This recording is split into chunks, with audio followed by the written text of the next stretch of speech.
नमस्कार बच्चों, कैसे आप सभी। मैं हूँ सीए जितेंद्र शाह और हम पढ़ रहे हैं सीए फाउंडेशन की अकाउंटिंग।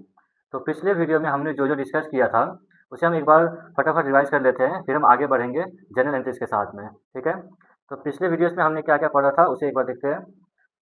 तो पिछले वीडियोस में हमने ये देखा था कि double entry system of accounting क्या होता है। हमने देखा था कि हर ट्रांजेक्शन का दो एस्पेक्ट होता ही होता है, ठीक है ना। तो एक होता है डेबिट, ठीक है, और दूसरा होता है क्रेडिट। हमने ये देखा था।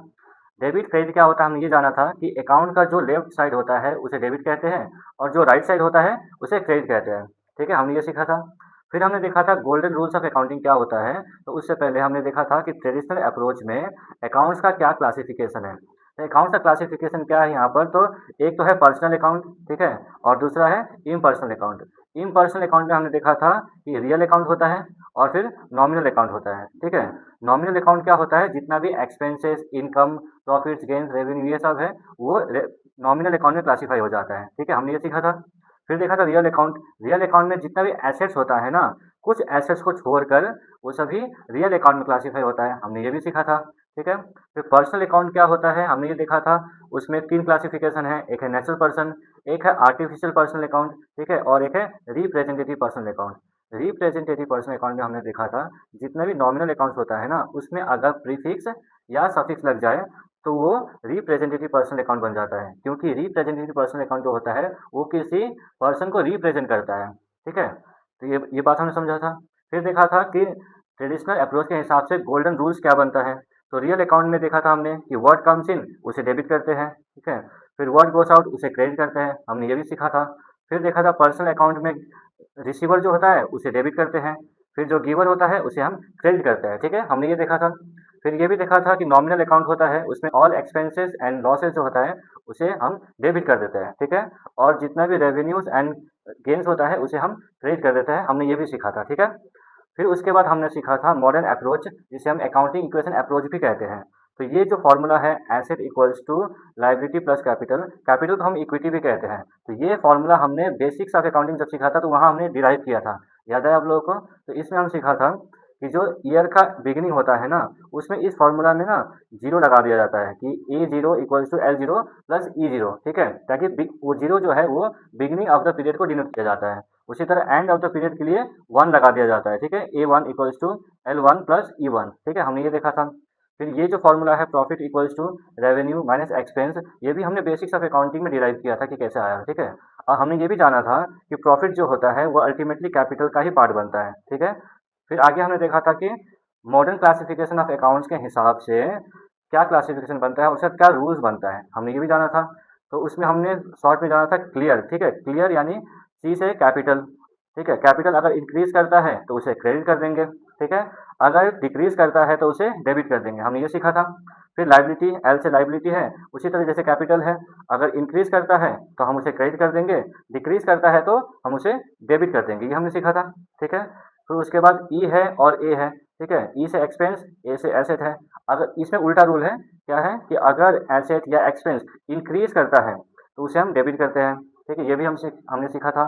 फिर एसेट है जो अगर इंक्रीज करे, फिर अगर एसेट या एक्सपेंस जो है अगर डिक्रीज करता है तो उसे हम क्रेडिट कर देते हैं। हमने ये भी सीखा था।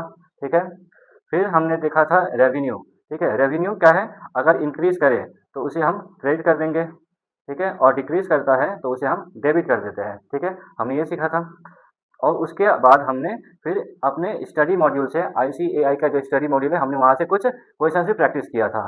ठीक है, तो अगर आपने पिछला वीडियो नहीं देखा है तो प्लीज़ उसे पहले देख लीजिएगा, वहाँ कुछ क्वेश्चन प्रैक्टिस करवाया है उसे भी पहले कर लीजिए, फिर आके ये वाला वीडियो देखिएगा। ठीक है, तब आपको और अच्छे से समझ में आएगा, क्योंकि हमने उस वीडियो में अकाउंटिंग इक्वेशन का क्वेश्चन भी सॉल्व किया था। ठीक है, अगर आपने पिछला वीडियो नहीं देखा है तो प्लीज़ पहले उसे देख लीजिए, मैं ऊपर आई बटन में उसका लिंक दे देता हूँ। ठीक है, फिर हम आगे बढ़ते हैं। आज हम सीखेंगे जर्नल का फॉर्मेट क्या होता है, उसको रूल के हिसाब से कैसे उसका एंट्री किया जाता है। ठीक है, तो एक एक करके हम जो स्टडी मॉड्यूल में ही कुछ एग्जांपल्स दे रखा हुआ है, पहले हम उसको समझेंगे, फिर उसके बाद हम फिर क्वेश्चंस में जाएंगे। ठीक है, तो आगे बढ़ते हैं हम। ठीक है ना, तो लिखेंगे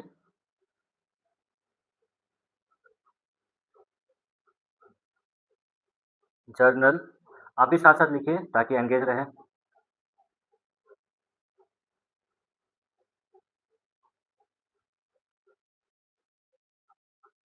बुक्स ऑफ ओरिजिनल एंट्री। तो ये जर्नल जो है ना, इसे बुक्स ऑफ ओरिजिनल एंट्री भी कहते हैं, ठीक है। तो ये लिखिएगा। तो सबसे पहले हम समझते हैं जर्नल का फॉर्मेट कैसा होता है, ठीक है। जर्नल का फॉर्मेट किस प्रकार का है, ये पहले बना लीजिए साथ में, ठीक है ना।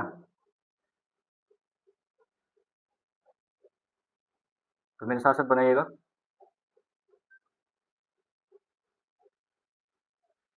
ये जो पहला कॉलम होगा ये होगा डेट का कॉलम, ठीक है। या इस कॉलम में हम डेट लिखते हैं, ठीक है ना। उसके बाद फिर सेकेंड कॉलम जो होता है वो होता है पर्टिकुलर्स का कॉलम। यहाँ पर हम एंट्रीज लिखते हैं, ठीक है। और लास्ट में यहाँ दो दो कॉलम बनता है। पहला जो होता है वो होता है डेबिट कॉलम, ठीक है। डेबिट कॉलम, यहाँ अमाउंट लिखा जाता है, ठीक है। और दूसरा होता है क्रेडिट क्रेडिट वाला कॉलम, यहाँ भी क्रेडिट का अमाउंट लिखा जाएगा, ठीक है। इसके अलावा छोटा सा यहाँ पर एक बनता है जिसे हम लेज़र फोलियो कहते हैं, ठीक है। लेज़र फोलियो मैं यहाँ शॉर्ट में लिख देता हूँ। ये जो होगा इसे लेज़र फोलियो कहते हैं। हालांकि आपका कोई काम का नहीं है, ये ऐसे खाली रहता है ये, ठीक है ना। लेकिन बता दो लेज़र फोलियो क्या होता है, ये पेज नंबर जैसा है, ठीक है। तो ये आपको कोई काम का नहीं है वैसे। ऊपर सबसे ऊपर लिखते हैं जो, यहाँ लिखते हैं जर्नल एंट्रीज, ठीक है, टॉपिक में जर्नल एंट्रीज, ठीक है ना। अब देखिए इसमें एंट्री कैसे बनता है, ठीक है। मान लीजिए कोई एंट्री आया, ठीक है। तो उसमें हम डेट लिखेंगे पहले, मान लेते हैं 1 अप्रैल, ये हम डेट लिखेंगे, ठीक है ना। उसके बाद फिर यहाँ पर अकाउंट का नाम आता है, किसी अकाउंट का मान लेते हैं कैश अकाउंट, ठीक है। कैश अकाउंट आएगा, उससे हम यहाँ पर लिखेंगे डेबिट। फिर उसके बाद जो क्रेडिट आइटम होता है ना, जिसको क्रेडिट किया जाएगा, उसे नीचे लिखते हैं टू करके, ठीक है। फिर कोई अकाउंट का नाम आएगा और उसे यहाँ अकाउंट लिखेंगे, ठीक है। अब देखिए यहाँ टू लिखा हुआ है ना, टू का कोई लॉजिक नहीं है, ये बस अकाउंटिंग कन्वेंशन है जो बहुत पहले से चला आ रहा है, तो ऐसे कर रहे हैं सब कोई, ठीक है। तो इसमें कोई लॉजिक नहीं कि टू क्यों लिखा जा रहा है, ठीक है। बस अकाउंटिंग कन्वेंशन प्रैक्टिस है पहले से, तो सभी ऐसा करते हैं। फिर लास्ट में नीचे लिखा जाता है यहाँ पर शॉर्ट में नरेशन लिखा जाता है यहाँ पर, ठीक है। यहाँ क्या लिखा जाता है, नरेशन होता है। अब देखिए नरेशन होता क्या है, नरेशन होता है ब्रीफ समरी ऑफ ट्रांजेक्शन, मतलब जो ट्रांजेक्शन्स हैं, जो जिसको ये एंट्री समझना आए ना, वो इस नरेशन को पढ़ के, इस ब्रीफ समरी को पढ़ के समझ जाए कि ये क्या चीज़ है, ठीक है ना। ये होता है ब्रीफ समरी ऑफ ट्रांजेक्शन,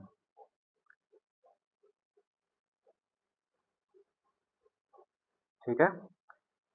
तो ये हमारा जर्नल का फॉर्मेट होता है, ठीक है। यहाँ पे अमाउंट लिखा जाता है डेबिट वाला, यहाँ लिखा जाएगा क्रेडिट वाला अमाउंट, ठीक है। सिंपल है। तो ये फॉर्मेट आप बना लीजिएगा अपने कॉपी में। फिर हम अब स्टार्ट करते हैं कुछ एग्जाम्पल के साथ में।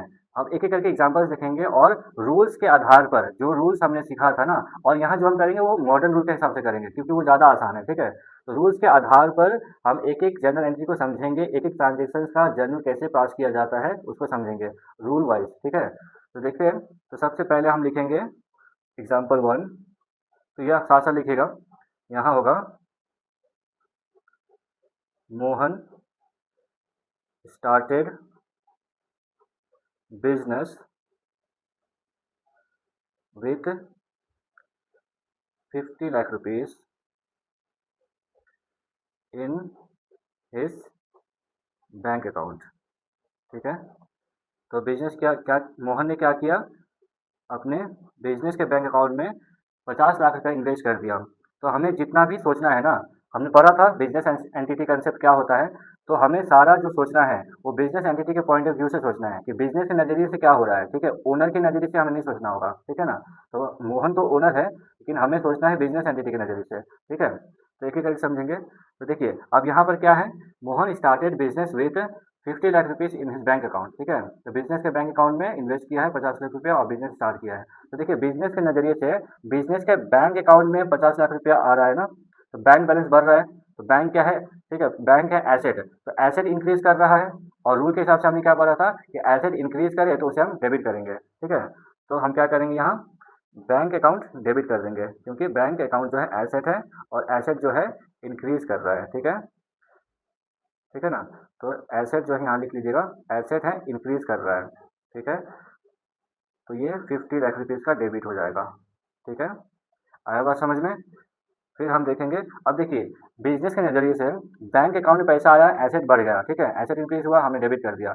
अब डबल एंट्री सिस्टम के हिसाब से दूसरा एस्पेक्ट भी तो होगा, कुछ डेबिट हुआ है तो कुछ क्रेडिट भी होगा, ठीक है, हमने ये समझा था पहले। तो अब यहाँ क्रेडिट क्या होगा समझिए, बिजनेस के पास पैसा आया, अब ये तो बिजनेस का एक लाइबिलिटी है ना टूवर्ड्स द ओनर, और लाइबिलिटी टूवर्ड्स द ओनर को हमने क्या पढ़ा था, वो कैपिटल होता है, ठीक है। तो यहाँ पे कैपिटल हो जाएगा क्योंकि ये लाइबिलिटी है बिजनेस के लिए, ठीक है। तो हमने देखा था कैपिटल जब इंक्रीज करे, तो हमने रूल के हिसाब से क्या समझा था, मॉडर्न रूल में कैपिटल जब इंक्रीज करता है तो उसे क्रेडिट कर देते हैं, ठीक है। तो यहाँ लिखेंगे टू मोहन्स कैपिटल अकाउंट, ठीक है, टू मोहन्स कैपिटल अकाउंट, ठीक है। यहाँ लिख सकते हैं कि कैपिटल इंक्रीज कर रहा है इसलिए हम इसे क्रेडिट कर रहे हैं, ठीक है। तो ये 50 लाख रुपीज़ का हो जाएगा, ठीक है ना। नरेशन में हम शॉर्ट में लिख लेंगे being capital introduced by Mohan, ठीक है, being capital introduced by Mohan, ठीक है। तो हमने ये पहला एंट्री समझा कि कैसे किया जाता है, ठीक है। अब हम आगे बढ़ते हैं, दूसरा एंट्री समझते हैं। तो लिखेंगे साथ में दूसरा एंट्री क्या है, तो लिखिए दूसरा ट्रांजेक्शन है 25,000 rupees withdrawn from the bank, bank में जो 50 लाख रुपया इन्वेस्ट किया था ना, 50 लाख रुपया जो डिपॉजिट किया था बिजनेस के नाम से, वो विड्रॉ हो रहा है, ठीक है, withdrawn from the bank for business use, ध्यान से पढ़िएगा, ठीक है। यहाँ विड्रॉ तो हुआ है लेकिन किस पर्पज़ के लिए हुआ है, बिजनेस यूज के लिए हुआ है, ठीक है,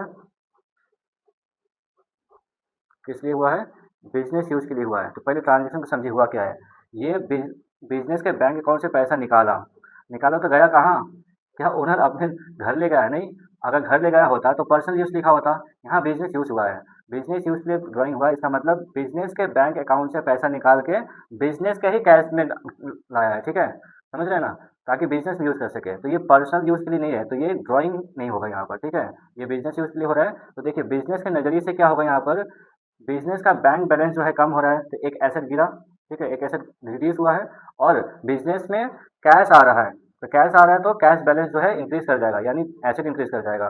तो कैश एसेट है, एसेट इंक्रीज कर रहा है तो उसे हम डेबिट करेंगे, ठीक है। तो कैश जो है,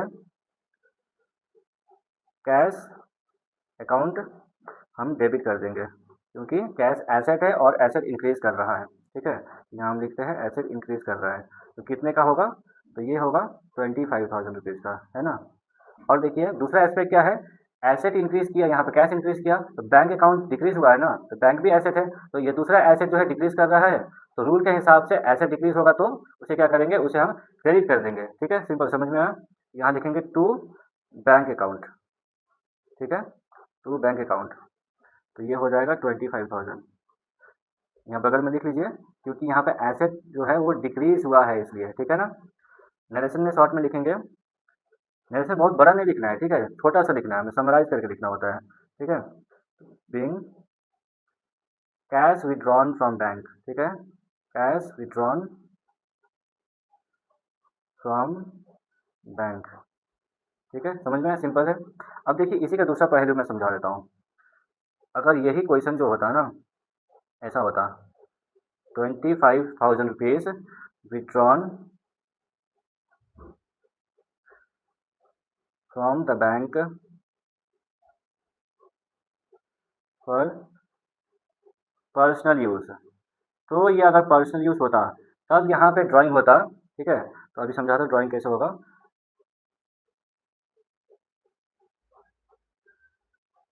तो देखिए एक्चुअल में यहाँ पे क्या हुआ है ना, ओनर ने क्या किया, बिजनेस के बैंक अकाउंट से पर्सनल यूज़ के लिए 25,000 रुपये निकाल के अपने घर खर्च के लिए ले गया, तो ये पर्सनल यूज़ है, बिजनेस यूज़ तो है नहीं। तो पर्सनल यूज़ जो है ना, क्योंकि जब ओनर ने बिजनेस में कैपिटल इंट्रोड्यूस किया था तो कैपिटल इंक्रीज किया था, अब यहाँ पर उसी में से कुछ पैसा निकाल के ले जा रहा है, तो ओनर का नाम पे जो कैपिटल है वो रिड्यूस होना चाहिए। तो होता क्या है ना, यहाँ पे हम डायरेक्टली कैपिटल को रिड्यूस नहीं करते, हम इसके लिए अलग से अकाउंट बनाते हैं जिसका नाम होता है drawing account. Drawing account ultimately क्या होता है, कैपिटल को ही रिड्यूस कर देता है, ठीक है, समझ में आया। अब हम ये अलग से अकाउंट क्यों बना रहे हैं, ताकि डिटेलिंग के लिए, अकाउंट्स में हमें डिटेलिंग रखना होता है ताकि अकाउंट जो है अंडरस्टैंडेबल हो, ठीक है। तो हम ड्राइंग अकाउंट दिखाएंगे तो रीडर जो होगा ना, यूजर जो होगा, वो समझ पाएगा कि अच्छा यहाँ पे ओनर ने पैसा अपने पर्सनल यूज के लिए विड्रॉ किया था, ठीक है, समझ में आया। अब देखिए यहाँ पर कैपिटल रिड्यूस होना है, तो जब कैपिटल रिड्यूस होता है, कैपिटल डिक्रीज होगा तो उसे हम करेंगे डेबिट, लेकिन कैपिटल नाम से नहीं करेंगे, यहाँ हम ड्राइंग के नाम से करेंगे, ठीक है। तो लिखेंगे यहाँ ड्राइंग अकाउंट लिखते हैं, ठीक है। ड्राइंग अकाउंट जो है वो डेबिट हो जाएगा, ठीक है। क्यों हो जाएगा? क्योंकि यहाँ पे कैपिटल जो है रिड्यूस हो रहा है, सिंपल, ठीक है, समझ में आया। और क्रेडिट क्या होगा? तो देखिए बिजनेस के बैंक अकाउंट से पैसा जा रहा है बाहर, तो बैंक अकाउंट का बैलेंस जो है वो कम हो रहा है, तो एसेट डिक्रीज हो रहा है ना, तो जब एसेट डिक्रीज होगा तो क्या करेंगे, उसे उसे हम क्रेडिट कर देंगे, रूल के हिसाब से हमने सीखा था, ठीक है। तो यहाँ पे लिखेंगे बैंक अकाउंट, ठीक है। क्यों लिखेंगे? क्योंकि एसेट जो है वो डिक्रीज हुआ है, ठीक है। अमाउंट कितना रहेगा? तो डेबिट साइड में 25,000 रुपीज़ और क्रेडिट साइड में 25,000 रुपीज़, ठीक है। नरेशन क्या रहेगा? Bing amount withdrawn for personal use, personal use के लिए विड्रॉ हुआ है, ठीक है। समझ में आया? सिंपल, ठीक है। अभी हमने 3 ट्रांजेक्शन देखा और देखा कि इसका जर्नल एंट्री कैसे बनता है, इसके पीछे का क्या लॉजिक है, हमने ये समझा, ठीक है ना। अब आगे बढ़ते हैं, ठीक है। तो लिखेंगे चौथा एंट्री, ठीक है। समझ में आ रहा है ना आप लोगों को? ठीक है, बताइए कमेंट में कैसा लग रहा है, समझ में आ रहा है, ठीक है। नेक्स्ट देखते हैं नंबर 4। नंबर 4 यहाँ लिखेंगे furniture purchased for 12 lakh rupees, ठीक है। 12 लाख रुपए का फर्नीचर परचेज किया है। अब देखिए यहाँ पे परचेज हुआ है, ठीक है। हम ये मान के चल रहे हैं कि मोहन का जो बिजनेस है वो फर्नीचर का नहीं है, ठीक है। तो फर्नीचर गुड्स नहीं होगा, ठीक है। अब गुड्स नहीं है तो फर्नीचर जो होगा फिक्स एसेट होगा, लॉन्ग टर्म यूज़ के लिए होगा, तो यहाँ पर ना परचेज अकाउंट नहीं होगा, यहाँ पर फर्नीचर अकाउंट आएगा, ठीक है। आगे देखेंगे जब गुड्स होगा तब क्या होगा, ठीक है। तो यहाँ पे फर्नीचर अकाउंट करेंगे, ठीक है।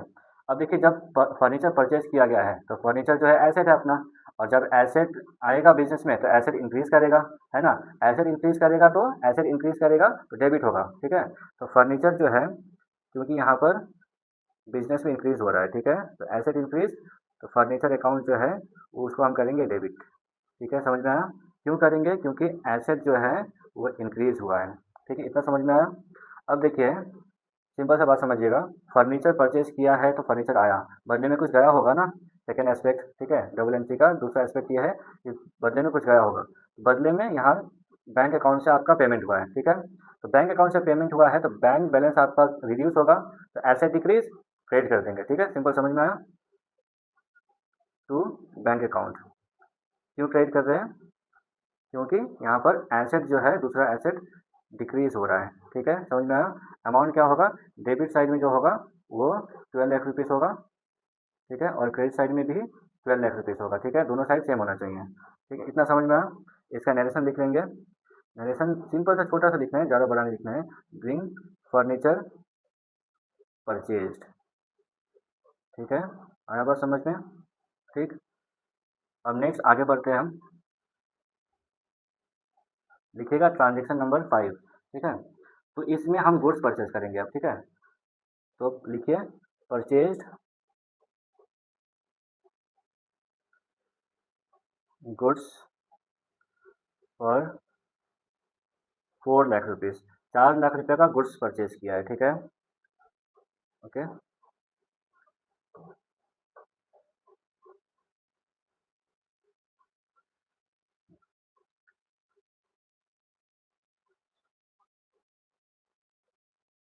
तो देखिए यहाँ पर क्या हो रहा है, गुड्स परचेस हो रहा है। यहाँ पर गुड्स मतलब जिस चीज़ों का बिजनेस कर रहे हैं वो परचेस हो रहा है। तो जब गुड्स परचेस होता है ना, यहाँ गुड्स अकाउंट नहीं होगा, यहाँ परचेस अकाउंट होगा, ठीक है। तो परचेस जो है अपना एक्सपेंस है, तो एक्सपेंस इंक्रीज कर रहा है परचेस करने से, ठीक है। गुड्स परचेस किया, एक्सपेंस इंक्रीज किया। एक्सपेंस के लिए क्या रूल पढ़ा था हमने मॉडर्न अप्रोच में, कि जब एक्सपेंस इंक्रीज करता है तो उसे हम करते हैं डेबिट, ठीक है। तो पहले उसको हम डेबिट करेंगे, क्या? Purchase account, purchase account debit करेंगे, ठीक है। और बदले में कुछ ज़्यादा होगा, तो देखिए यहाँ पर लिखा है कि उधारी में लिया या पेमेंट करके लिया, कुछ नहीं लिखा ना, तो हम ये मान के चलते हैं कि पेमेंट हुआ है, ठीक है। ये ज़्यादा सुटेबल एजम्पशन रहेगा, ठीक है ना। तो यहाँ पे लिखेंगे, देखिए बदले में कुछ गया है तो मानते हैं बैंक से पेमेंट हुआ है, ठीक है। तो आपका बैंक अकाउंट से पैसा कम होगा, एसेट रिड्यूस हुआ, ठीक है। तो एसेट डिक्रीज, क्रेडिट हो जाएगा, ठीक है। आ रहा है बात समझ? टू बैंक अकाउंट कितने का हो जाएगा? 4 लाख रुपीज़ का डेबिट हो जाएगा, ठीक है, और 4 लाख रुपीज़ का क्रेडिट हो जाएगा, ठीक है। आया बात समझ? यहाँ साथ में लिख लीजिए परचेज डेबिट क्यों हुआ, क्योंकि परचेज एक्सपेंस है, इंक्रीज कर रहा है, ठीक है। और बैंक अकाउंट क्रेडिट क्यों हुआ, क्योंकि एसेट है, डिक्रीज कर रहा है, ठीक है। देखिए ये जो रेट में लिख रहा हूँ ना, जनरल एंट्री में ये नहीं लिखना होता, ये बस समझाने के लिए आपको लिख रहा हूँ। आप भी लिख सकते हैं समझते तक, ठीक है, एग्जाम में ऐसा नहीं लिखेंगे, ठीक है ना। तो नरेशन लिखेंगे, नरेशन सिंपल से रखना है, बीइंग गुड्स परचेज्ड, ठीक है, गुड्स परचेज्ड, ये हुआ नरेशन, ठीक है। तो ये समझ में आया। नेक्स्ट एंट्री देखते हैं, नेक्स्ट ट्रांजेक्शन क्या होगा। नेक्स्ट ट्रांजेक्शन हम लिखेंगे goods purchase, goods purchase, goods for 10 lakh rupees, ठीक है, ऑन क्रेडिट। यहाँ ध्यान दीजिएगा, यहाँ पर उधारी में परचेज किया जा रहा है, ठीक है, ऑन क्रेडिट है, ठीक है ना। किससे परचेज किया, तो लिखते हैं मेजर्स राम नारायण ब्रदर्स, ठीक है, ब्रॉस, ठीक है। अब देखिए यहाँ पर क्या हो रहा है, यहाँ भी गुड्स परचेस हो रहा है, तो परचेस अकाउंट डेबिट हो जाएगा, ठीक है, ऊपर वाला लॉजिक है। तो परचेस अकाउंट डेबिट क्यों होगा, क्योंकि परचेस एक्सपेंस है और एक्सपेंस जो है इंक्रीज कर रहा है, ठीक है, एक्सपेंस जो है इंक्रीज कर रहा है ना। कितने का होगा, 10 लाख रुपीज़ का डेबिट कर देंगे। अब देखिए क्रेडिट कुछ होगा, यहाँ पे ना क्रेडिट में परचेस हुआ है, उधारी में परचेस हुआ है ना। तो पेमेंट हुआ नहीं, पेमेंट होता तो टू बैंक अकाउंट कर देते, यहाँ पे उधारी में है, ठीक है।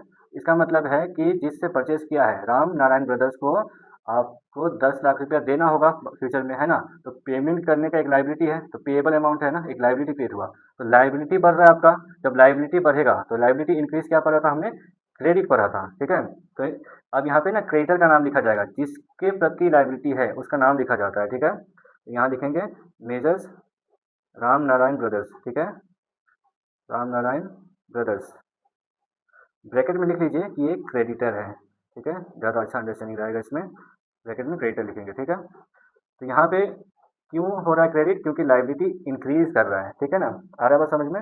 अमाउंट कितने से क्रेडिट हो जाएगा, सेम 10 लाख रुपये से क्रेडिट हो जाएगा, ठीक है। आया बात समझ।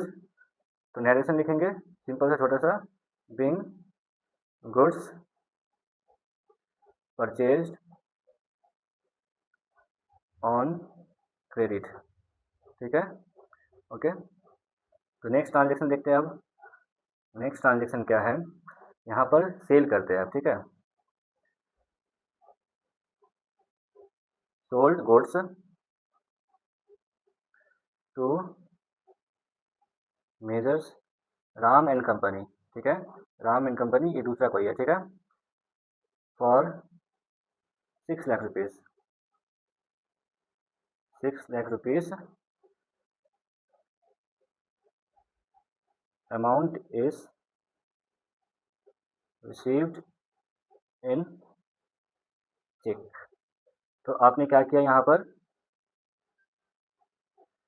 ध्यान से देखिएगा, यहाँ पर ना आपने सेल किया है, नाम भी लिखा है, लेकिन क्या है ना लास्ट में जाके पेमेंट भी आया है तुरंत, ठीक है, चेक में। चेक में जब पेमेंट आता है तो बैंक अकाउंट होता है, ठीक है। तो देखिए यहाँ पर अब एंट्री क्या बनता है, लॉजिकली समझिएगा।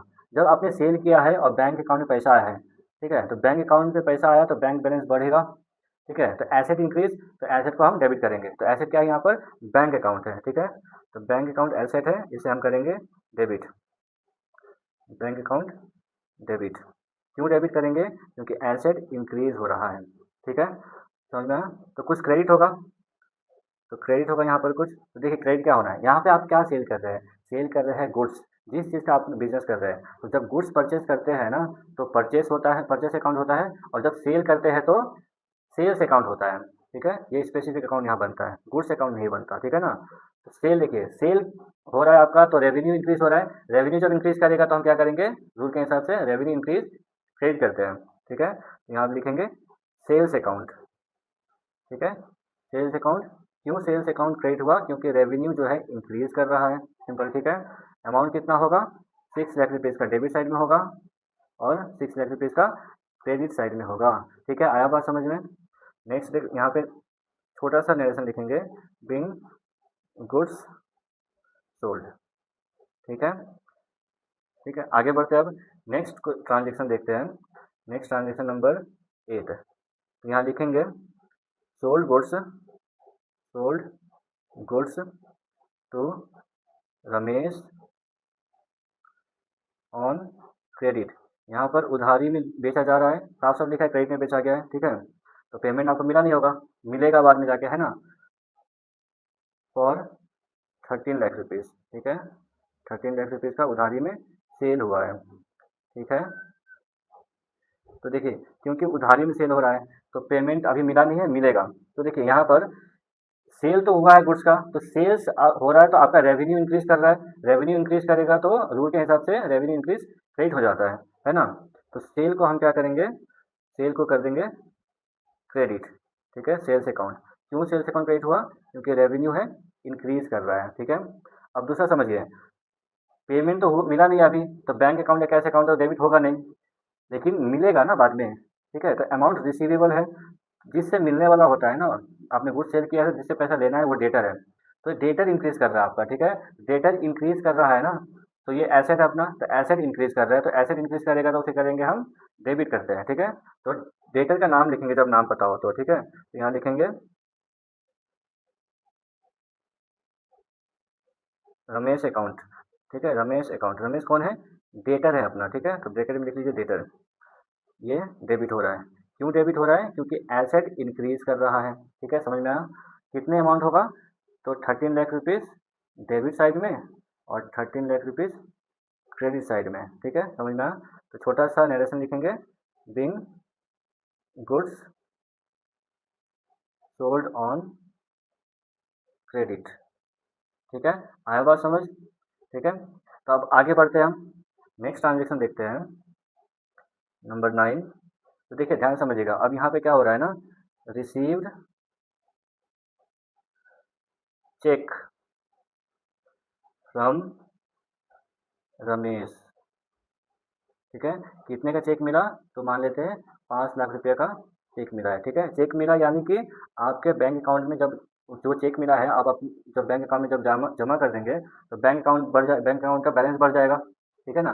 तो देखिए यहाँ पर आप कोई फ्रेश सेल नहीं हो रहा है, सेल पहले ही आपने किया था, आपने पहले ही सेल किया था, तो रमेश से 13 लाख रुपये लेना था, डेटर था आपका।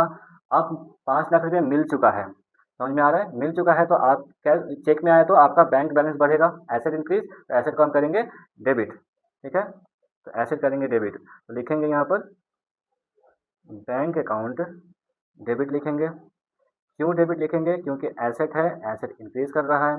कितने अमाउंट का लिखेंगे, क्योंकि 5 लाख रुपये का एसेट इंक्रीज हो रहा है तो 5 लाख रुपये लिखेंगे। आ रहा है बात समझ में, ठीक है। अब देखिए क्रेडिट क्या होगा ये हमें समझना है, ध्यान से समझिएगा। यहाँ पर यहाँ कोई फ्रेश सेल तो हुआ नहीं है, ठीक है। यहाँ हो क्या रहा है, आपका ना एसेट डिक्रीज हो रहा है। तो एसेट डिक्रीज कैसे हुआ, देखिए रमेश अकाउंट डेटर था, डेटर एसेट होता है, डेटर से 13 लाख रुपये लेना था, ठीक है, जिसमें से 5 लाख रुपये तो अब मिल चुका है ना, तो जितना मिल चुका है उतने से आपका एसेट कम हो जाएगा, यानी कि अब सिर्फ अब रिमेनिंग जो अमाउंट है 8 लाख रुपये वो मिला रहेगा। तो 5 लाख रुपये जो आप कम कर देंगे ना एसेट से, समझ में आ रहा है। एक बार मैं दोबारा बोलता हूँ, रमेश जो डेटर है, ठीक है, डेटर से पैसा लेना था तो एसेट है ना हमारा, ठीक है। अब जितना मिल गया उतने से तो एसेट कम हो जाएगा ना, तो ये जो है पहले जितने अब जितना मिल चुका है उतने से हम इसको क्या करेंगे, उतने से हम कम कर देंगे। तो हम कम कैसे करते हैं, कम यहाँ करते हैं, जो डेबिट है, डेबिट आइटम को जब कम करना हो ना तो क्रेडिट करेंगे, अगर क्रेडिट आइटम को कम करना हो तो उसे डेबिट कर देंगे, ठीक है। ऐसा नहीं कि काट देंगे सीधा, ठीक है, जैसे अब छोटी दुकान में होता है ना कि जिसको अकाउंटिंग नहीं आता वो सीधा काट देता है कि यहाँ काट के फिर लिख देंगे बाकी आप एक 8 लाख रुपये ऐसे, ठीक है। वैसे नहीं लिखना है हमें, अकाउंटिंग प्रॉपर्ली करना है ना, तो जो अगर किसी चीज़ को कैंसिल करना है ना तो कैंसिल काटना नहीं होता है, कैंसिल करने के लिए उसका उल्टा करना होता है। डेबिट है तो हमें कर देना है क्रेडिट, क्रेडिट होना है तो हमें कर देना है डेबिट, ये तरीका होता है। तो आज अब यहाँ पे 13 लाख में से जो एसेट है उसमें से 5 लाख कम करना है, तो कम करने के लिए उल्टा कर देंगे। तो रमेश जो यहाँ पे डेबिट है उसे हम कर देंगे क्रेडिट, ठीक है। क्यों क्रेडिट करेंगे, क्योंकि एसेट जो है वो डिक्रीज हो रहा है, तो कितना कम करें, पूरा नहीं, जितना मिला है उतना ही कम होगा ना, ठीक है। तो 5 लाख मिला है तो 5 लाख का ही एसेट कम होगा, ठीक है। आया बात समझ में। तो यहाँ लिखेंगे narration, Bing amount received from debtor, ठीक है। आया बात समझ, ठीक है। अब नेक्स्ट ट्रांजेक्शन हम समझते हैं। नेक्स्ट क्या है, लिखेंगे paid 8 lakh rupees to messrs Ram Narayan brothers in cheque. ठीक है, तो चेक में पेमेंट कर रहे हैं किसको, राम नारायण ब्रदर्स को। तो याद है राम नारायण ब्रदर्स कौन था, हमारा क्रेडिटर था। ठीक है, कौन था, क्रेडिटर था। तो उसको 10 लाख रुपया देना था ना। ठीक है, इसे 10 लाख रुपया देना था हमें। तो इसमें से हमने अभी कितना दे दिया, तो इसमें से हमने अभी 8 लाख रुपया दे दिया। ठीक है, तो देखिए जब पेमेंट कर रहे हैं चेक से पेमेंट कर रहे हैं तो आपके बैंक अकाउंट से पैसा कम होगा, तो एसेट डिक्रीज, जब एसेट डिक्रीज होगा तो हम क्या करेंगे, उसे क्रेडिट कर देंगे। ठीक है, तो लिखेंगे यहाँ क्योंकि एसेट डिक्रीज हो रहा है टू बैंक अकाउंट। ठीक है, क्यों क्रेडिट करना है, क्योंकि एसेट जो है वो डिक्रीज हो रहा है। ठीक है, अब डेबिट क्या करना है ध्यान से समझिएगा। ठीक है, डेबिट क्या करना है इसको ध्यान से समझिएगा। यहाँ पे क्या हो रहा है, देखिए राम नारायण ब्रदर्स जो क्रेडिटर हैं, ये क्रेडिट में है, लाइबिलिटी था।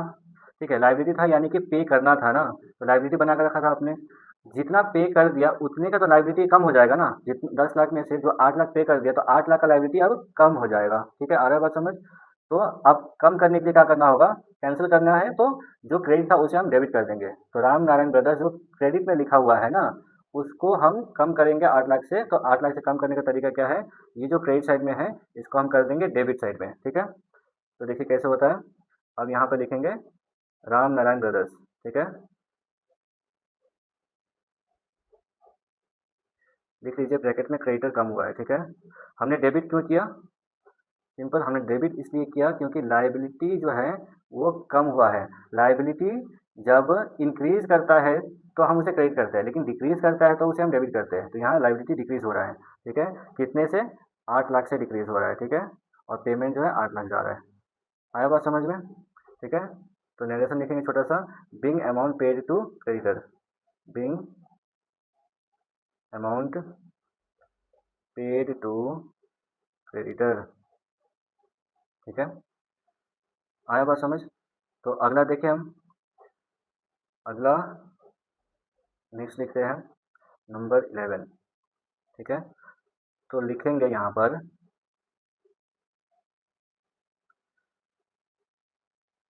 Paid rent 1 lakh rupees, 1 lakh रुपये का रेंट पे किया है। ठीक है, अब मान लेते हैं कि 1 लाख का जो रेंट पे हुआ है ना, वो बैंक अकाउंट से पे हुआ है। ठीक है, तो बैंक अकाउंट से जब पेमेंट होगा तो बैंक बैलेंस आपका कम होगा, एसेट डिक्रीज को करते हैं क्रेडिट। ठीक है, टू बैंक अकाउंट। ठीक है, बैंक अकाउंट क्यों क्रेडिट किया, क्योंकि एसेट जो है वो डिक्रीज हुआ है। ठीक है, कितने से डिक्रीज हुआ है, 1 लाख से डिक्रीज, 1 लाख से एसेट डिक्रीज हुआ है तो 1 लाख से क्रेडिट करेंगे। तो अब डेबिट क्या करेंगे, समझिएगा ध्यान से। क्यों पेमेंट किया, रेंट के लिए, रेंट पे किया है ना। तो जब रेंट पेमेंट होगा तो रेंट क्या है, अपना एक्सपेंस है, तो एक्सपेंस बढ़ रहा है ना।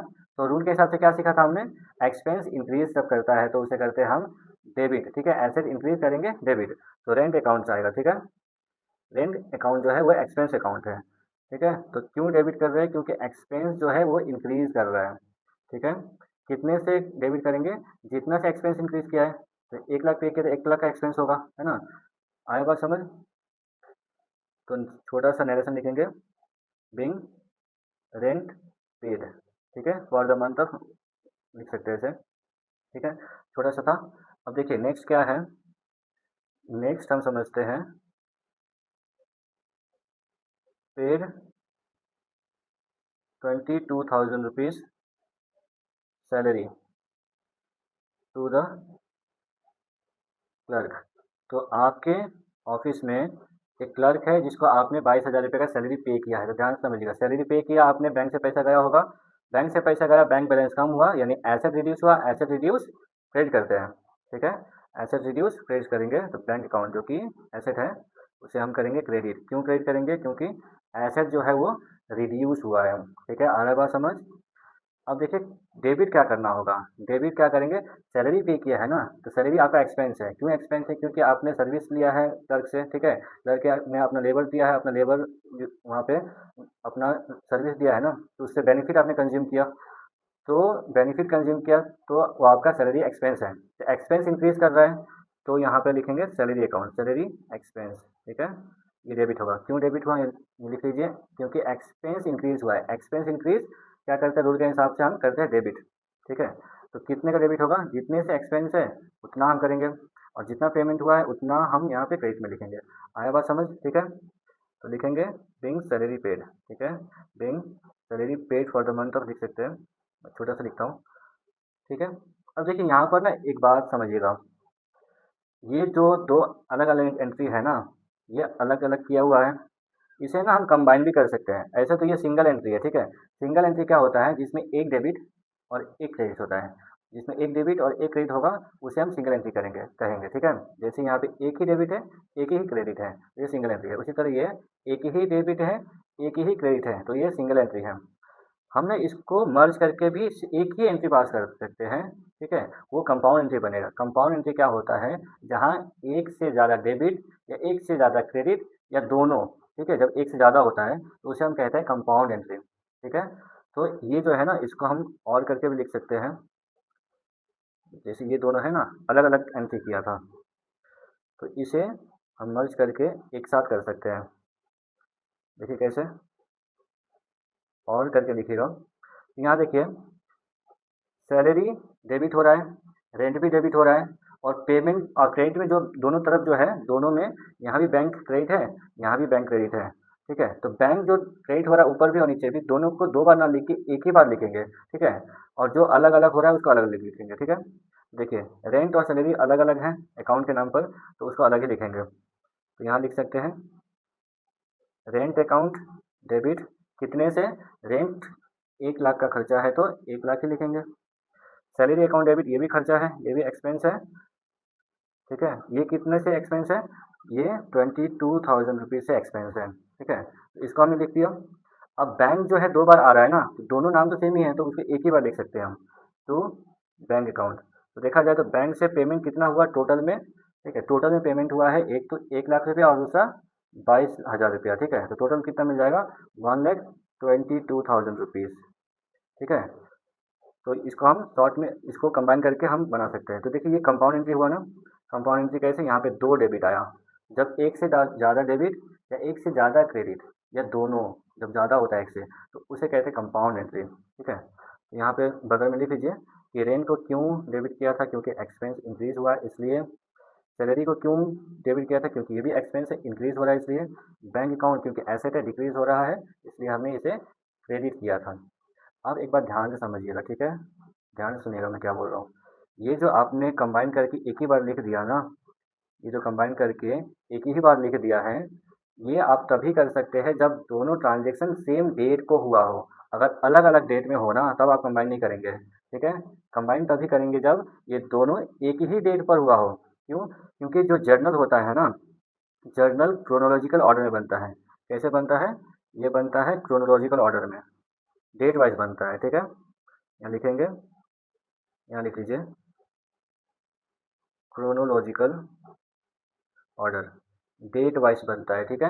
अगर दो अलग अलग डेट में हुआ है और फिर उसको कंबाइन कर देंगे ना, तो फिर वहाँ पे डेट जो है मर्ज हो रहा है, ठीक है। तो हमें डेट वाइज एंट्री करना होता है, जो ट्रांजेक्शन पहले हुआ उसको पहले रिकॉर्ड करेंगे, जो बाद में हुआ वो बाद में रिकॉर्ड करेंगे, तो डेट वाइज चलता है क्रोनोलॉजिकल ऑर्डर, ठीक है। तो इसको लिख लीजिएगा ऊपर, ठीक है। आया बात समझ में? तो हम आगे बढ़े अब। तो नेक्स्ट जो है ट्रांजेक्शन नंबर 13 समझते हैं, ठीक है। ट्रांजेक्शन नंबर 13, तो लिखेंगे रिसीव्ड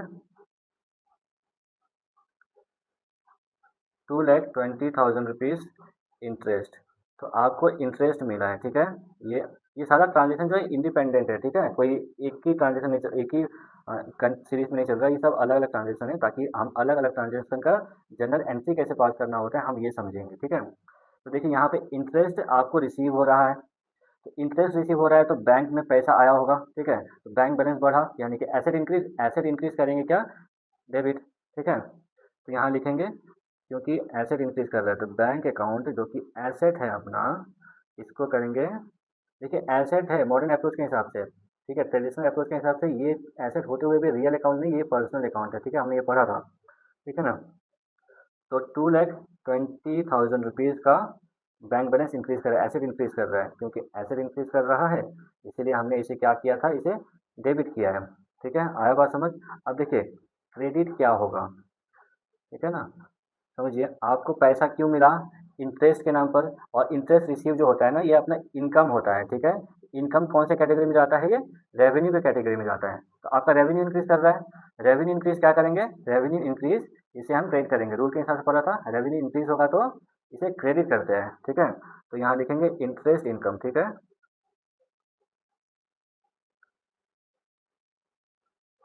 यहाँ लिखेंगे इंटरेस्ट इनकम अकाउंट, ठीक है।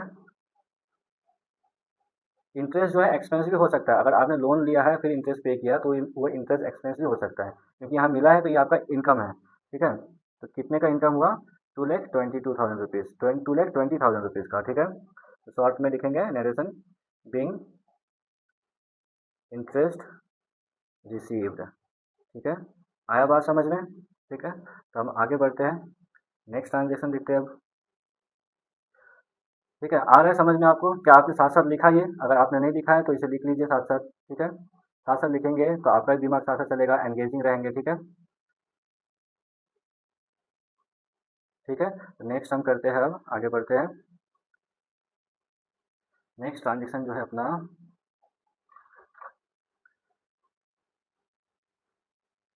चलिए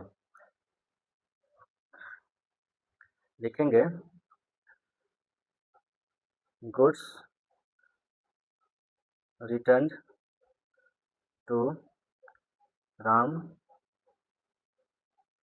नारायण ब्रदर्स, ठीक है, कितने का गुड्स रिटर्न कर दिया, तो मानते हैं कि 2 लाख रुपए का गुड्स रिटर्न कर दिया है, ठीक है, अब देखिए गुड्स रिटर्न हुआ है, तो देखिए यहाँ पे ध्यान से पढ़िएगा, यहाँ क्या है, गुड्स रिटर्न टू है ना, यानी कि रिटर्न टू मतलब ये गुड्स रिटर्न होके बाहर जा रहा है, तो बाहर कौन सा गुड्स जा रहा है, जो आपने परचेज करके लाया था वही जा रहा है ना, तो परचेज करके लाया था राम नारायण ब्रदर्स से, क्रेडिट में परचेज किया था, याद है आपको, तो क्रेडिट में परचेज किया था, अब उसे रिटर्न कर रहे हैं, तो परचेज किया हुआ गुड्स को रिटर्न कर रहे हैं, ठीक है, तो ये क्या है, ये परचेज रिटर्न है ना, जो परचेज हुआ था उसको रिटर्न कर रहे हैं आप, ठीक है, आ रहा है बात समझ, तो देखिए यहाँ पर आपका परचेज रिड्यूस हो रहा है ना, लेकिन यहाँ पर समझिए परचेस रिड्यूस हो रहा है तो परचेस अकाउंट को नहीं हटाएंगे, एक नया नाम आएगा परचेस रिटर्न अकाउंट, ताकि डिटेलिंग में समझ में आए कि ये गुड्स कहाँ गया, क्यों वापस हुआ, ठीक है, ताकि समझ में आए ना कि भाई इस सप्लायर से जो सामान मंगाया था यहाँ डिफेक्टिव था या फिर ज़्यादा भेज दिया था, जिससे हम आगे डिसीजन ले पाएंगे ना कि ये सप्लायर से जो सामान आ रहा है, जो गुड्स आ रहा है शायद उतना क्वालिटी का नहीं है, इसे रिटर्न करना पड़ा, तो ये डिसीजन लिया जा सकता है यहाँ पर, ठीक है, तो गुड्स रिटर्न हो रहा है, तो यहाँ पे अलग अकाउंट से नाम बनता है परचेज परचेज रिटर्न अकाउंट, ठीक है ना, तो देखिए परचेज जब हुआ था तो हमने डेबिट किया था, क्योंकि यहाँ पर एक्सपेंस इंक्रीज हुआ था, अब जब रिटर्न कर रहे हैं तो क्या हो रहा है, यहाँ पर एक्सपेंस रिड्यूस हो रहा है, जब एक्सपेंस डिक्रीज होता है तो क्या करते हैं, क्रेडिट करते हैं, ठीक है, तो यहाँ पर लिखेंगे टू परचेज रिटर्न अकाउंट, ठीक है, रिटर्न अकाउंट होगा, हाँ, इसका ना दूसरा भी नाम होता है, लिख लीजिए, अभी अभी लिख लीजिए, इसे हम कहते हैं रिटर्न आउटवर्ड भी कहते हैं, क्योंकि बाहर जा रहे हैं ना, तो रिटर्न आउटवर्ड अकाउंट, ठीक है, रिटर्न आउटवर्ड अकाउंट, ठीक है, कितने से जा रहा है, तो कितने से एक्सपेंस रिड्यूस हुआ है, 2 लाख से, ठीक है, क्योंकि एक्सपेंस रिड्यूस हुआ है इसीलिए हमने इसे क्रेडिट कर दिया, अब आप समझिए डेबिट क्या होगा, तो आसान है, सिंपल सा, डेबिट क्या होगा समझिएगा, आपने क्रेडिटर से परचेज करके लाया था उधारी में, अब वापस कर रहे हैं ना, तो जितना एक क्रेडिटर था, ठीक है, लायबिलिटी था ना, अब जितना आपने वापस कर दिया उतना अमाउंट तो अब नहीं देना पड़ेगा ना, 2 लाख का अमाउंट अब आपका लायबिलिटी नहीं रहेगा पे करने के लिए, तो आपका लायबिलिटी रिड्यूस हुआ है, अब क्योंकि लायबिलिटी जो क्रेडिटर है वो रिड्यूस हुआ तो उसे हम कर देंगे डेबिट, ठीक है, तो यहाँ पर क्रेडिटर का नाम हटा देंगे, ठीक है, यहाँ लिखेंगे मेजर्स राम नारायण ब्रदर्स, ठीक है, अकाउंट डेबिट हुआ, ये जो क्रेडिटर था ना, ये क्रेडिटर आपका रिड्यूस हो गया है, ठीक है, क्यों रिड्यूस हुआ, क्योंकि लाइबिलिटी जो था आपका वो कम हुआ है, ठीक है, लाइबिलिटी कितने से लाइबिलिटी कम हुआ, 2 लाख से, तो 2 लाख डेबिट करेंगे, आया बात समझ में, ठीक है, तो यहाँ पे नरेशन में लिखेंगे being goods return to supplier, supplier को गुड्स आपने वापस कर दिया, ठीक है। आया बात समझ। अब इसी की तरह देखिए यहाँ पे परचेज रिटर्न हुआ ना, सेल रिटर्न भी हो सकता है आपने जो सेल किया है वो कस्टमर को उतना ज़्यादा लगा या पसंद नहीं आया तो उतना रिटर्न कर दिया उसने, ठीक है। तो जो सेल किया हुआ गुड्स है वो वापस जब आ जाए तब एंट्री क्या होता है इसको समझते हैं, ठीक है। तो लिखेंगे गुड्स रिटर्न बाय रमेश, ठीक है। गुड्स रिटर्न बाय रमेश, कितने का वापस किया, 1 लाख का वापस किया, ठीक है। तो देखिए आपने रमेश को सेल किया था क्रेडिट में, ठीक है। तो वो गुड्स वापस हुआ है। जब गुड्स वापस हुआ तो कौन सा गुड्स वापस हुआ है, यहाँ देखिए बाय लिखा है ना, यानी कि सोल्ड वाला गुड्स जो सेल हो चुका था वो वापस आया है, ठीक है। तो सोल्ड गुड्स जब वापस आता है तो आपका सेल कम हो रहा है ना, सेल रिड्यूस हो रहा है यानी रेवेन्यू रिड्यूस हो रहा है। तो जब रेवेन्यू डिक्रीज होता है तो उसे करते हैं हम डेबिट, ठीक है। अब किस नाम से होगा, सेल रिड्यूस हो रहा है ना तो सिर्फ सेल नहीं लिखेंगे, हम पूरा लिखेंगे सेल रिटर्न अकाउंट लिखते हैं, ठीक है। तो लिखेंगे यहाँ sales return account, sales return account debit, ठीक है। इसका दूसरा नाम भी लिख लीजिए क्योंकि ये रिटर्न होके अंदर की ओर आ रहा है, ठीक है, आपके पास वापस आ रहा है तो ये रिटर्न इनवर्ड है, ठीक है। कई बार ये भी नाम आ जाता है ना तो फिर आपको नहीं पता रहेगा तो आप कंफ्यूज रहेंगे कि ये क्या चीज़ है। तो लिख लीजिए यहाँ पर रिटर्न इनवर्ड अकाउंट, ठीक है। ये डेबिट हुआ, क्यों डेबिट हुआ, क्योंकि जो रेवेन्यू था आपका वो डिक्रीज हुआ है, ठीक है। तो रेवेन्यू डिक्रीज क्या करते हैं उसको, हम करते हैं डेबिट, कितने से, 1 लाख से रेवेन्यू जो है डिक्रीज हुआ है तो 1 लाख का डेबिट करेंगे, ठीक है। अब क्रेडिट क्या करें, तो क्रेडिट समझिए, रमेश से आपको कुछ पैसा लेना था क्योंकि आपने गुड्स सेल किया था क्रेडिट में ना। तो यहाँ पर क्या हो रहा है, आपको जिससे पैसा लेना था डेटर, अब कम हो जाएगा, अब उतना नहीं मिलेगा जितना का उसने गुड्स वापस कर दिया आपको, उतना 1 लाख रुपये तो आपको मिलेगा नहीं। तो अब मिलेगा नहीं तो डेटर कम हुआ, डेटर कम यानी एसेट डिक्रीज, जब एसेट डिक्रीज तो एसेट डिक्रीज का रूल क्या है, क्रेडिट होता है, ठीक है, हमने पढ़ा था। तो यहाँ पे डेटर जो है वो कम कर देंगे, ठीक है। ये जो डेटर है ये कम कर देंगे, 1 लाख से कम हो जाएगा, ठीक है। क्यों कम हुआ, क्योंकि एसेट जो है वो डिक्रीज कर गया है, ठीक है, ठीक है। चलिए अब आगे बढ़ते हैं हम। तो नेक्स्ट लिखेंगे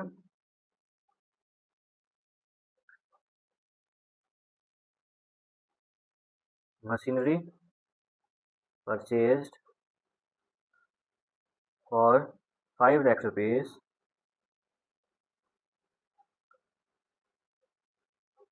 ऑन क्रेडिट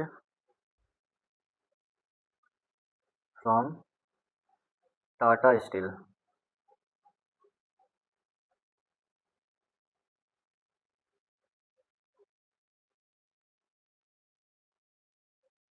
ठीक है, and paid carriage of 2 lakh rupees in cash. तो देखिए यहाँ पे क्या हो रहा है, 5 लाख रुपए का मशीन खरीदा जा रहा है क्रेडिट में, ठीक है। तो यहाँ पे उधारी में परचेज किया तो एक लाइबिलिटी बढ़ा होगा, ठीक है, लाइबिलिटी बढ़ेगा। और साथ में हमने कैपिटल एक्सपेंडिचर में सीखा था, अगर आपने वो वीडियो नहीं देखा है तो देख लीजिएगा, ठीक है। मैंने वहाँ पे एक्सप्लेन किया था कि कैपिटल एक्सपेंडिचर क्या होता है और उसका ट्रीटमेंट क्या होता है, ठीक है ना। तो वो देख लीजिएगा, मैं उस वीडियो का लिंक ऊपर आई बटन में दे दूंगा, ठीक है ना। तो देखिए यहाँ पर हो क्या रहा है ना, टाटा स्टील से उधारी में 5 लाख रुपए का मशीन खरीदा गया है, ठीक है। तो मशीन जो है यहाँ पर गुड्स तो है नहीं, फिक्स एसेट है, ये लॉन्ग टर्म बेनिफिट मिलेगा, है ना, लॉन्ग टर्म बेनिफिट मिलेगा। तो इस मशीन को ना हम क्या करेंगे, कैपिटल एक्सपेंडिचर मानेंगे। और कैपिटल एक्सपेंडिचर का क्या होता है ना, अब देखिए एसेट है तो एसेट जो है इंक्रीज हो रहा है, ठीक है। कैपिटल एक्सपेंडिचर हमने सीखा था वो बैलेंस शीट का एसेट साइड में जाता है, ठीक है। अब ये एसेट है ना, तो एसेट इंक्रीज कर रहा है, तो एसेट जब इंक्रीज करेगा ना तो उसे हम क्या करते हैं, रूल के हिसाब से डेबिट करते हैं। तो यहाँ पे हम लिखेंगे मशीन जो अकाउंट है, मशीनरी अकाउंट, इसे हम डेबिट करेंगे। क्यों डेबिट करेंगे, क्योंकि एसेट इंक्रीज हो रहा है, ठीक है। ये समझना, इस बात को ध्यान से समझिएगा, मैं धीरे धीरे समझा रहा हूँ।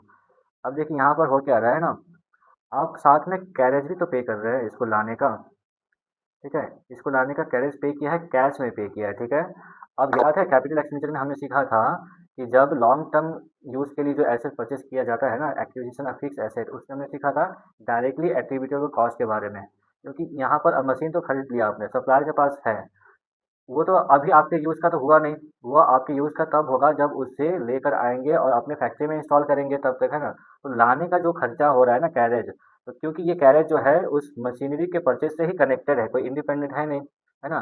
तो इंडिपेंडेंट नहीं है ये, उससे कनेक्टेड है, तो ये डायरेक्टली एट्रीब्यूटेबल कॉस्ट होता है।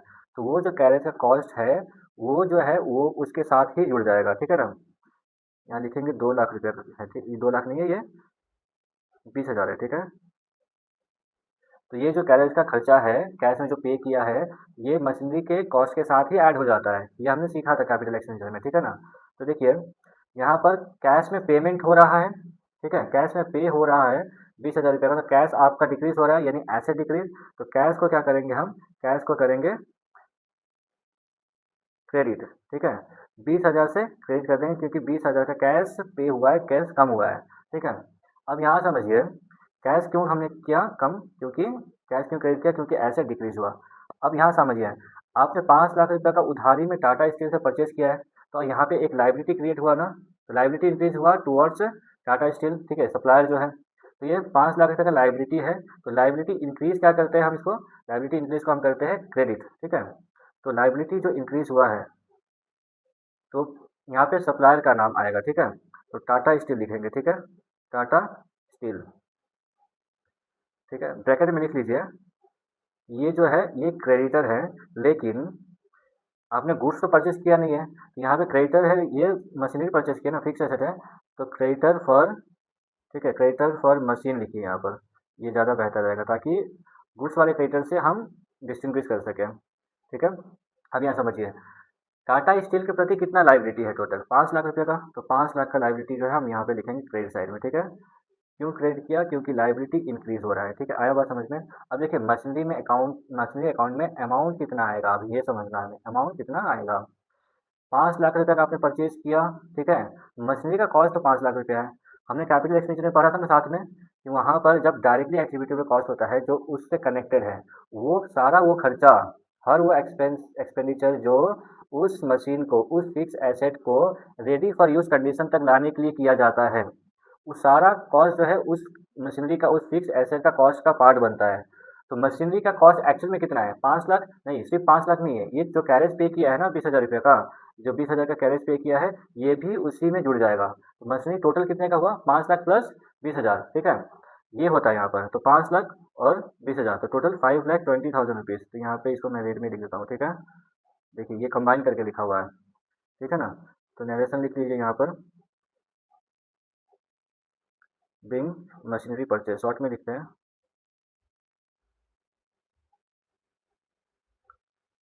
ठीक है, अब देखिए इसी का मैं दूसरा तरीके से समझाता हूँ, अगर गुड्स परचेज किया होता और फिर कैरेज पे किया होता ना, तब क्या होता। तो यहाँ लिखेंगे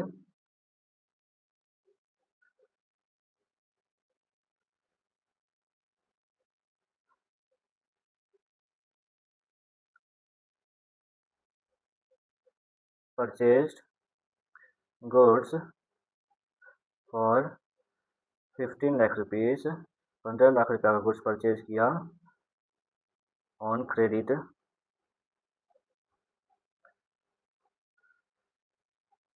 फ्रॉम विराट एंड कंपनी। ठीक है,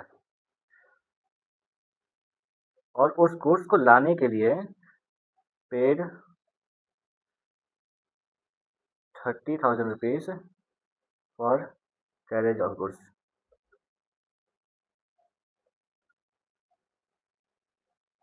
ठीक है, तो देखिए यहाँ पर गुड्स तो क्रेडिट में परचेज किया, लेकिन जो कैरेज हुआ है ना वो पे किया हुआ है। ठीक है, कैरेज का खर्चा पे हुआ है, इस बात को ध्यान रखिएगा। अभी देखिए गुड्स परचेज किया तो परचेज अकाउंट जो होता है वो डेबिट होगा, क्योंकि एक्सपेंस जो है इंक्रीज होगा, ये हमने बहुत बार समझा। तो परचेज अकाउंट को हम करेंगे डेबिट।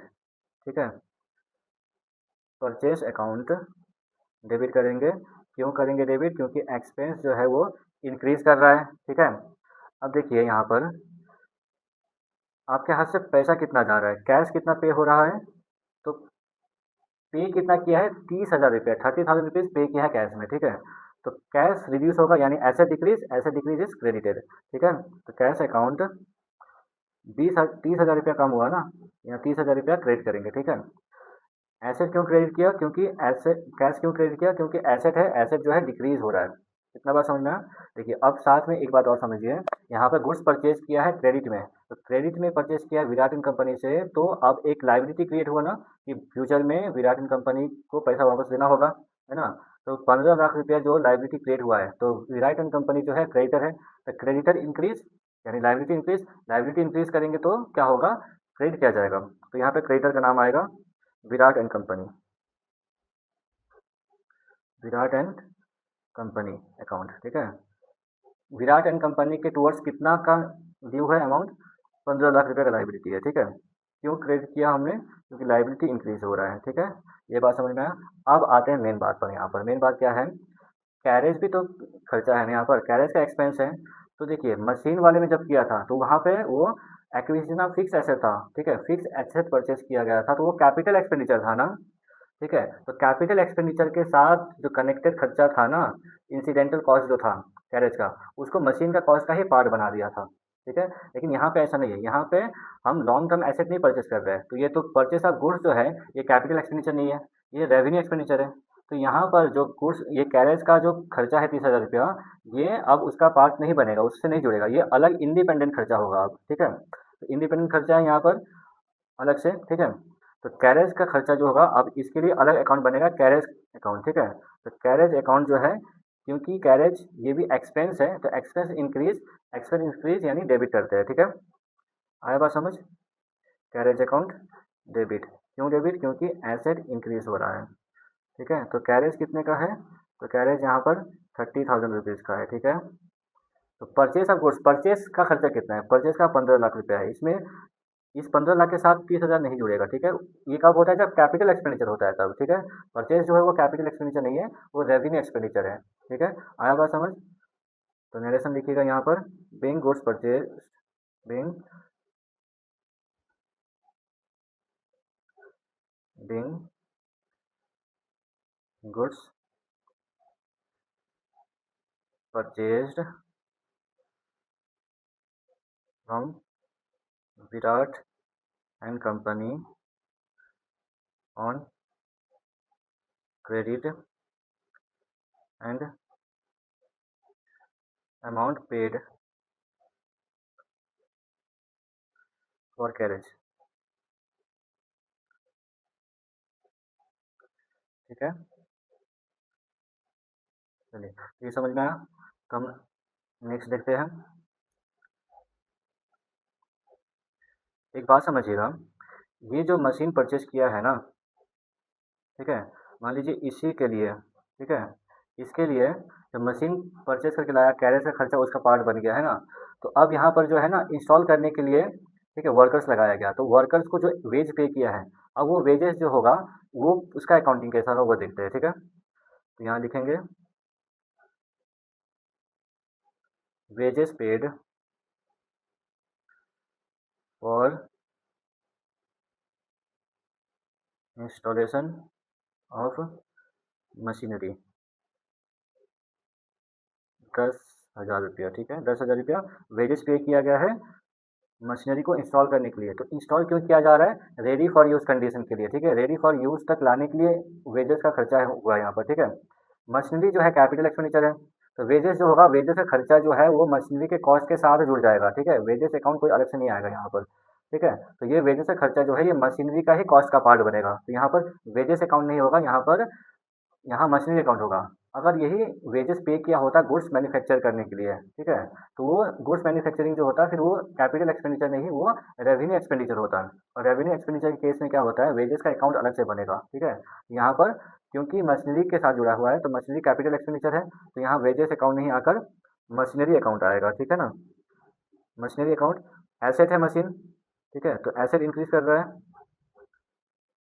ठीक है, 10,000 रुपया, क्यों, क्योंकि एसेट इंक्रीज कर रहा है। और साथ में देखिए यहाँ पे पे हुआ है, ठीक है, पेड लिखा है, तो मान लेते हैं कि कैश में पे हुआ है, तो कैश डिक्रीज हो रहा है यानी एसेट डिक्रीज तो यहाँ पे हम करेंगे इसको क्रेडिट, ठीक है। तो 10,000 रुपया आया बात समझ में। Being wages paid for installation of machinery, ठीक है। आया बात समझ, ठीक है। अब आगे बढ़े, तो आगे देखते हैं हम। तो अगला ट्रांजेक्शन लिखेंगे, नेक्स्ट ट्रांजेक्शन है